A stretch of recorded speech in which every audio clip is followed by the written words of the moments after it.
শিক্ষা দপ্তরে মুখ্যমন্ত্রী এর আগে কবে এসেছিলেন মনে আছে কারো? দেখুন, আমরা তো স্বামী বিবেকানন্দের পুণ্যভূমির লোক। তিনি বলে গেছেন, শিক্ষা গ্রহণ না করলে মানুষের যে পরিপূর্ণ যে অন্তর্নিহিত লুক্কায়িত প্রতিভা সেটা সম্পূর্ণ হয় না, বৃত্ত। সেই কারণে বাবা সাহেব আম্বেদকর শিক্ষাকে সাংবিধানিক অধিকার, মৌলিক অধিকারের মধ্যে দিয়েছেন এবং কনকারেন্ট লিস্টে এই জন্য আছে যাতে শিক্ষানীতি, শিক্ষা ব্যবস্থায় কেন্দ্র এবং রাজ্যের উভয়ের সমান দায়িত্ব থাকে। আমরা এখানে ভালো মিটিং করেছি। ধর্মেন্দ্র প্রধানজির আসার কথা ছিল, সুকান্ত মজুমদার, ডক্টর সুকান্ত মজুমদারের থাকার কথা ছিল, ডক্টর সুকান্ত মজুমদার ছিলেন। দিল্লি থেকে 8 জন হাই লেভেল অফিসার এসেছিলেন।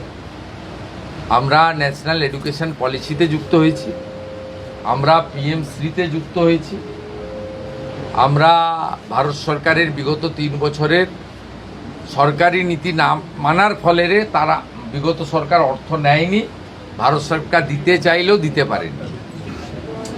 আগামী 1 সপ্তাহের মধ্যে এই অর্থবর্ষে গ্র্যান্টও আমরা পাব। সবগুলো কম্পোনেন্ট নিয়ে, সবগুলো ইস্যু নিয়ে আলোচনা হয়েছে। Primary, upper primary, high school, college, university, বিদ্যার্থী অর্থাৎ ছাত্রছাত্রীদের কিভাবে আধুনিক শিক্ষা দেওয়া যায়, বেসরকারি শিক্ষা ব্যবস্থার উপর যাতে নির্ভরশীল না হয়, কি করে ছাত্র শিক্ষক শিক্ষিকার রেশিও ঠিক রাখা যায়, কি করে শিক্ষক অধ্যাপক নিয়োগকে রাজনীতিমুক্ত করে অত্যন্ত পরিচ্ছন্নতার সঙ্গে মেধার ভিত্তিতে নিয়োগ করা যায়, বিশেষ করে বিদ্যা মন্দিরগুলোকে কি করে আধুনিক মানের করা যায়, সব পয়েন্ট নিয়ে ইন ডিটেলসে আলোচনা হয়েছে। ইমিডিয়েট যেটা বিদ্যালয়গুলো পাবে, অর্থাৎ প্রাইমারি, আপার প্রাইমারি, হাই স্কুলের ক্ষেত্রে কম্পোজিট গ্র্যান্ট, যেটা 3 বছর ধরে তারা পায়নি আগের সরকারের ভুল নীতির জন্য। আমরা 81,000 বিদ্যালয় টার্গেট নিয়েছি।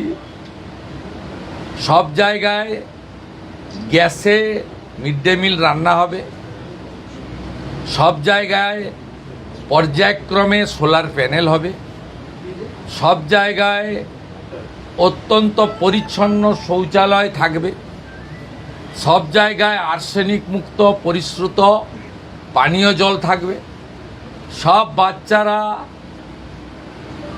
ভালো খাওয়া মানে প্লেটে, থালাতে, ইউটেন্সিলে খাওয়া দাওয়া করবে, পরিচ্ছন্ন একটা হাইজেনিক পরিবেশ তৈরি হবে। এবং রাঢ়বঙ্গ দিয়ে শুরু হচ্ছে, বীরভূম, বর্ধমান, বাঁকুড়া, পুরুলিয়া, ঝাড়গ্রাম থেকে যে বিদ্যালয়গুলোতে এখনও ফ্যান লাগানো হয়নি, গরমে বাচ্চারা কষ্ট পান, সেই ফ্যান লাগানো।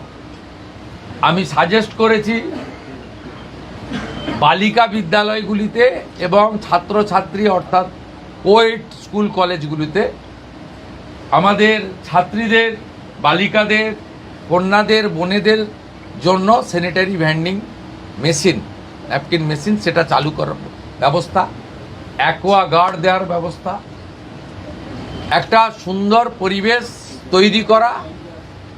এবং আমাদের সরকার সিদ্ধান্ত নিয়েছে বেসরকারি শিক্ষা প্রতিষ্ঠান, বেসরকারি ইউনিভার্সিটি, আমরা যতগুলো এনওসি দিয়েছি তারা ফাংশন করছে। আগে ইন্সপেকশন হবে, ইন্সপেকশন করার পরে তারা যদি যথাযথভাবে চলে এবং তাদের ফিস যদি নিয়ন্ত্রিত থাকে, সেক্ষেত্রেই তাদেরকে আগামী দিনে ছাড়পত্র বা অনুমোদন দেওয়া হবে।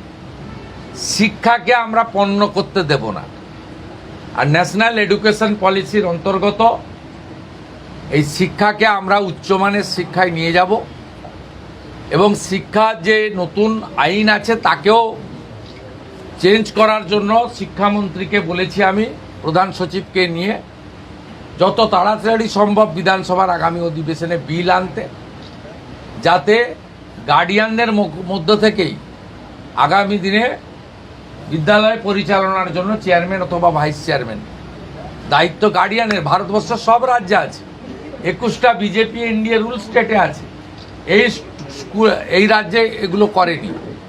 বলতে গেলে অনেক সময় লাগবে।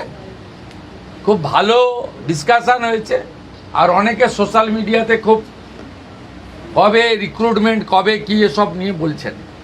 আপনাদের জেনে রাখা দরকার আছে, এই জটটা পাকিয়েছিল আগের সরকার ওবিসিকে কেন্দ্র করে।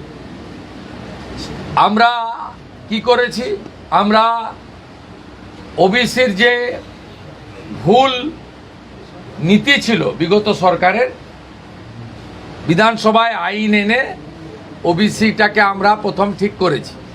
বিধানসভা আইন আনলে হবে না, সুপ্রিম কোর্টে গেছিল বিগত রাজ্য সরকার। আজকে সুপ্রিম কোর্টের সামার খুলেছে 8ই জুলাই। আজকে মেনশন করা হয়েছে আগামী কয়েকদিনের মধ্যে সুপ্রিম কোর্ট থেকে রাজ্য সরকার ওবিসি মামলার ক্ষেত্রে বেরিয়ে আসবে, এক্সিট করবে। তার ফলে যে 6000-এর পরীক্ষা আপনার মৌখিক হয়ে গেছে, বাকি যে 6000-এর মৌখিক বাকি আছে সেটাও হয়ে যাবে। আর আমরা সংকল্পপত্রে দেওয়া কথা অনুযায়ী কোনো রাজনৈতিক লোক নিয়োগ প্রক্রিয়াতে থাকবে না। দূষণ নারিয়ালার মতো চিফ সেক্রেটারি র্যাঙ্কের অফিসারকে আমরা প্রশাসক করেছি, চেয়ারম্যান করেছি। আপনারা শুনলে খুশি হবেন, তিনি আজকে 4 জন নিয়ে নিয়েছেন। স্বচ্ছতার সঙ্গে, মেধার সঙ্গে SC ST OBC WS PH roster মেনে, রিজার্ভেশন রোস্টার মেনে কাজ করবে। এবং 1 আগস্ট থেকে প্রাথমিক স্তরে 6 টাকা 78-এর বদলে 10 টাকা মিড ডে মিল হচ্ছে। এবং 1 আগস্ট থেকেই কলকাতা সহ বড় একটি অংশে ইসকন মিড ডে মিল বিতরণের দায়িত্ব নিচ্ছে। তারা কিছু ভর্তুকিও দিচ্ছে, খুব হাই কোয়ালিটির খাবার দেবে। আপনারা আরও কয়েকদিন ডিম আর ইসকন নিয়ে আলোচনা করতে থাকুন, বাকিটা 1 আগস্ট আমি আপনাদের বলবো।